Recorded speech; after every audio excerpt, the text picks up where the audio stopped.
আজকে হচ্ছে এই কচুর বড়াটা মা রান্না করবে। কারণ হচ্ছে এই কচুর বড়াটা একটা পিস দিয়ে আপনি অনেকগুলো ভাত খেতে পারবেন। আর এটা হচ্ছে হলুদ, মরিচ, তারপর হচ্ছে ধনে গুঁড়া আর লবণ দিয়ে এই মশলাটা মাখানো হয়।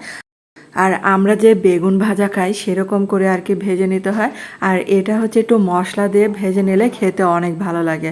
আর এটা হচ্ছে মার পুরাতন মানে কড়াই মানে প্যান। আর এটা আপনারা কিছু মনে করবেন না যে নোংরা কড়াই মানে এরকম পুরাতন কড়াই রান্না করে। আর এটা যেহেতু মার মানে কড়াই, এটা সহজে মা ফেলবে না। আর এটা হচ্ছে ভাজাভাজির কাজে আর কি মা এটা বেশি মানে ব্যবহার করে। আর যে চুলার আঁচটাকে মিডিয়াম আঁচে রেখে তারপর কিন্তু এগুলা ভেজে নিতে হয়। আর এই যে ঢাকনা দিয়ে ঢেকে দেবে আর লো আঁচে রেখে এটাকে সিদ্ধ করে নিতে হবে। আর এই কচুর বড়াটা যারা এখনও খান নাই তারা কিন্তু অবশ্যই ট্রাই করবেন, খুবই মজার হয় কচুর এই বড়াটা। আর এটা যেহেতু একটু ঝাল ঝাল করে মানে করা হয় আর ভাত দিয়ে খেতে বেশ ভালো লাগে। আর এটা কিন্তু দেখেন এই যে ভাজা হয়ে গেছে। আর এই যে দুপুরে রান্না ছিল দেশি চিংড়ি, তারপরে হচ্ছে এই যে ট্যাংরা মাছ, আরও অনেক কিছু ছিল সেটা আর দেখাই নাই। তো এই যে দেখেন আমি এক পিস নিয়ে বসে পড়লাম ভাত খাওয়ার জন্য।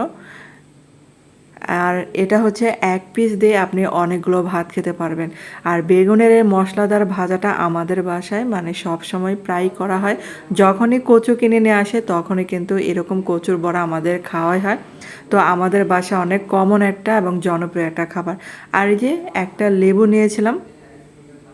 আর আমার কাছে তো লেবু ছাড়াই বেশি ভালো লাগে। কারণ হচ্ছে এই কচুর বড়াটা লেবু না দিলেও চলে, অনেক মজার হয়। আর এটা যেহেতু বড় কচু, এটা কিন্তু গলায় একদমই ধরে নাই। আর এই যে মশলাদার ঝাল ঝাল এই বেগুন ভাজাটা যারা খান নাই তারা কিন্তু অবশ্যই এভাবে ভেজে খেতে পারেন।